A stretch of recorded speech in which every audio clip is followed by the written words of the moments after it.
So when the first person told me that I had not seen my husband, like, it was like, hello sir, my God is not like that. They don't know you, they don't know how you live, they don't know how you behave, they don't know how you relate to people. So it doesn't.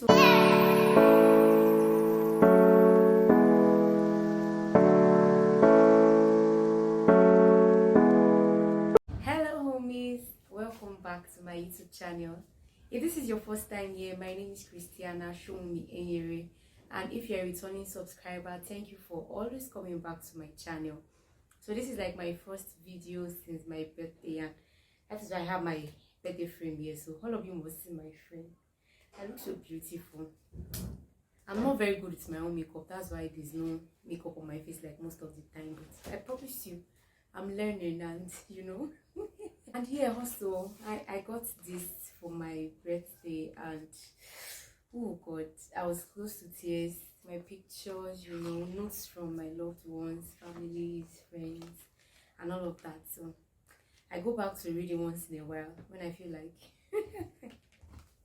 So in today's video, I'm going to talk about a topic that God just laid on my mind. You know, I knew that this YouTube channel is relationship based, faith based, and everything, but I never really thought that this topic will be coming so early, because I feel like, how many minutes ago did I get married? Well, notwithstanding, if God is wanting me to talk about it, so I guess I'll just talk about it, because I don't know who this video is going to help. So I'll implore you to just stay tuned till the end of this. So in this video, I'll be talking about prophecy in marriage, or prophecy and marriage. So now it is conviction versus confirmation. So before then, I would like to give like a small backstory. So before I met my husband, I had dated like a few guys, like many guys, or maybe a few guys, but that story for another day. And in one of those seasons, I think I made a video about my breakfast story and all of that. So while I was in that phase of the breakfast, I actually found myself drawing back to God. You know, as usual, when man forsakes you, you look for God. So I was looking for God in that season, and I actually found God. And that was when I prayed about my husband. Like, I've been praying about who I wanted to get married to, but I was very intentional about my prayer in that season. And that was the very first time that I saw my husband. If you've not watched the video, please go back and go and look for the video and watch it. I saw my husband first in my dream, and that was in the phase where I was praying to God after my breakup story. After my breakup, rather. So I had seen him, and I thought that I knew who he was. But then I met him, and I didn't know that he was the one until like maybe 6 months or so in our relationship. And then he just sat and I felt like, wait, oh, this person, I've seen you in my dream. And then I called my friend for confirmation. I attend a white garment church, and if you're conversant with white garment churches, you know that there's something about prophecy. You know, we kind of rely in the prophetics a lot. But thank God for upbringing. My parents never taught us to depend on a prophet said this, a prophet said that. Personally, it wasn't about what any prophet wanted to say. I needed God to give me a conviction. Then if a prophet had to say anything, it has to come as confirmation. So if you also attend a white garment church, are you leaving your decisions to a prophet for yourself? If you attend a Pentecostal church, like we call it, do you leave everything about your life for your pastors to teach? And one very vital thing you need to notice, you cannot not hear from God in every aspect of your life and expect to hear from God when it comes to your marriage. Like, it's not possible. You need to know how God speaks to you. You need to know when he speaks to you. You need to understand the dynamics with which God speaks to you already before you can go to him and say, God, about my marriage, I want you to speak to me. God speaks to me through dreams. So just show me something that will let me know that, okay, this person, no, it cannot work. So in some cases where I am so invested, I fast and pray to God and say, God, if this is not going to work for you, please just separate us. If this is not going to work for you, just separate us. Like, I don't want to marry anybody that will not align in your will.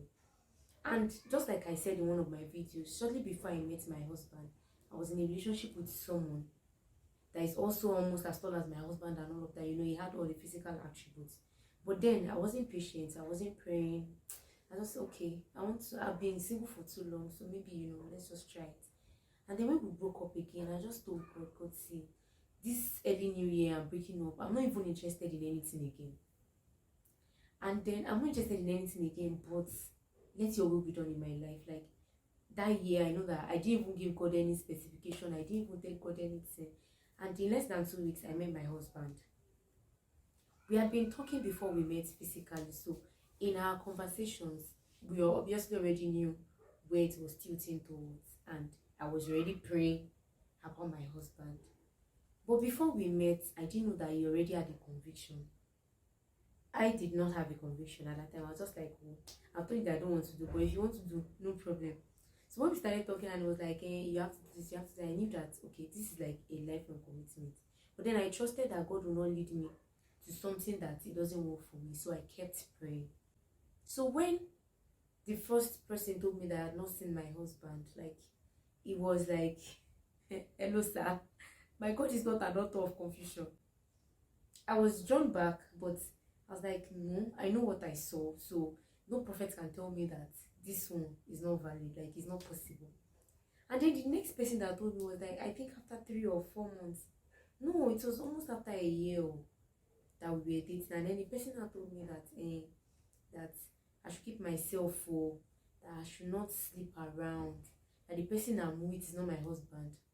First things first, I've kept myself. Second things second, I'm not sleeping around. Third thing third, I have met my husband. So it was glaring. Although the person said some things that were right. So that's where I say, we say in part, I'm a professor in part. The person said some things that were right, that were accurate, that I knew that was correct. But for that part, maybe the person did not see very clearly. Or maybe the person saw another thing and then the interpretation. Because also there's a place of interpretation in prophecy. So maybe the person saw another thing. But if I had not had my own conviction, I would probably have missed my husband and then joined the dating spree again. Because one prophet told me that he's not my husband. But because the Holy Spirit was there to guide me, and then I had constantly developed my fellowship with God, it was easy for me to understand when God was speaking to me. And then he gave me a lot of signs, especially in my dream. I used to have bad dreams when I was dating people that were not my husband. But with my husband, oh my God, don't let me share all the dreams. But the dreams were really okay. And then one of the dreams, I saw his sister even before I met his sister. And then his sister was asking me, are you going to marry my brother, or are you coming to play with us?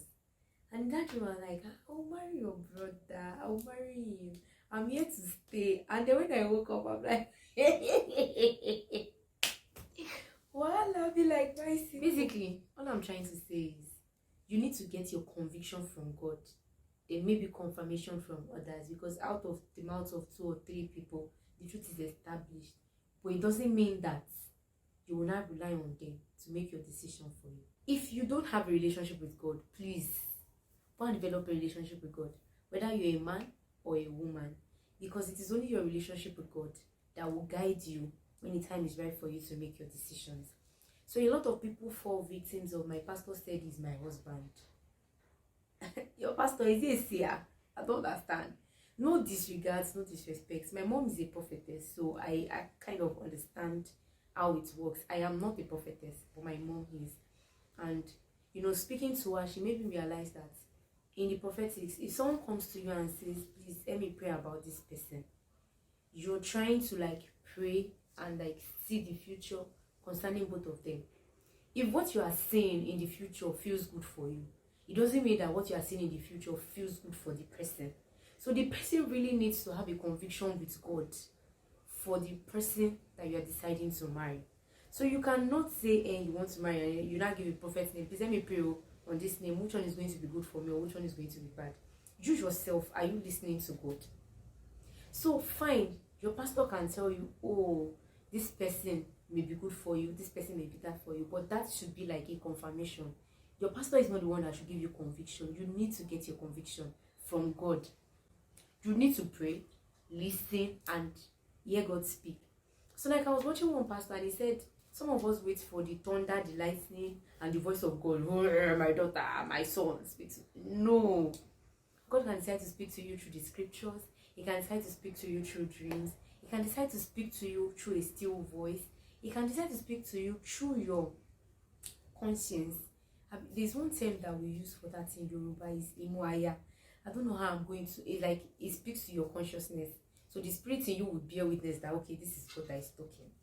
So marriage is a very, very important decision to make, and you cannot leave the decision to the hands of your pastor. You cannot leave the decision to the hand of your imam. You cannot leave the decision to the hand of your traditional worship. You cannot leave the decision of forever, the lifetime partner. So any random person to make for you. They are not you, they don't know you, they don't know how you live, they don't know how you behave, they don't know how you relate with people.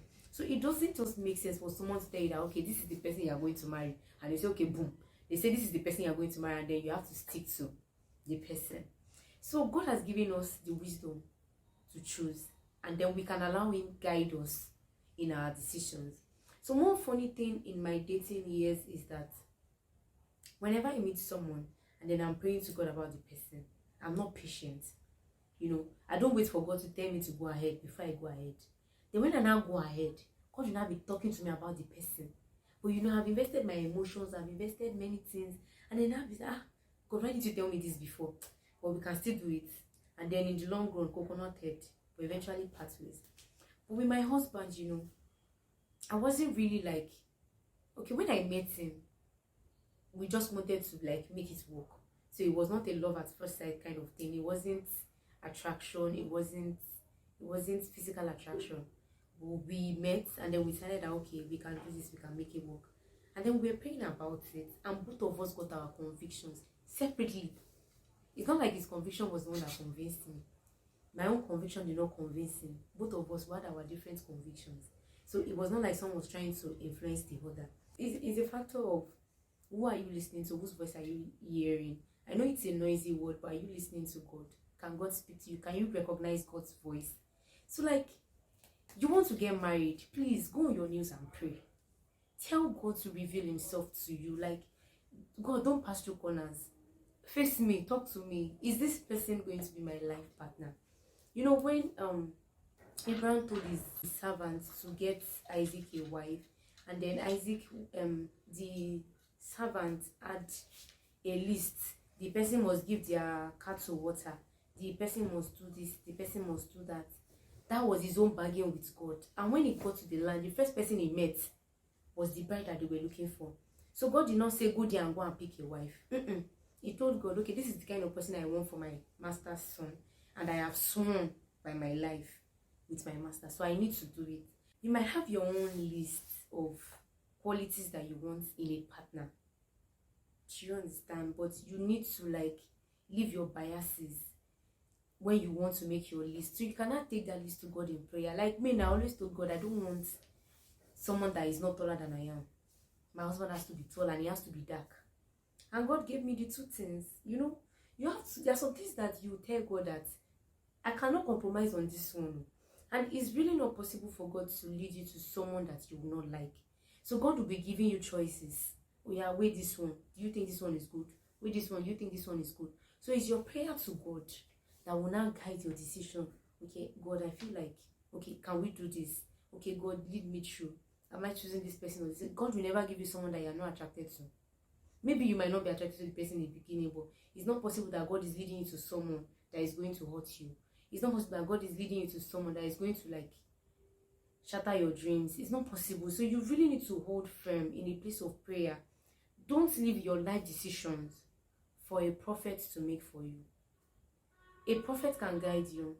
A pastor can guide you. But please, your soul guidance should come from God, especially when it comes to marriage. You're going to be living with this person for almost the rest of your life. You cannot afford to make mistakes. Like, nobody is perfect. I'm not perfect. My husband is not perfect. We deal with ourselves in our own kind of way. But please, don't let someone that is not you decide for you. The life-changing, mind-changing, career-changing decision is very, very important in your life. And it also affects your children. Because when there is a divorce or something, children like bear the consequences of whatever results that it leads to. So I'm going to tell you, please and please, leave prophets alone. Let them do their own calling. You, as a child of God, do your own calling, pray for your life. If you don't have a relationship with God, please build a relationship with God. I'm stressing on it because if you don't have a relationship with God, you cannot just go and meet God and say, God, okay, who am I going to marry? It's not possible. So you need to be in constant communication with God, so that when God is telling you that this person that you think is not handsome, that's your husband, though, you'll be able to look at, God, am I hearing you clearly, or is he lost that is it? Do you understand? So you don't make mistakes. So if you stayed till the end of this video, thank you very much. I will see you in my next video. Until then, bye.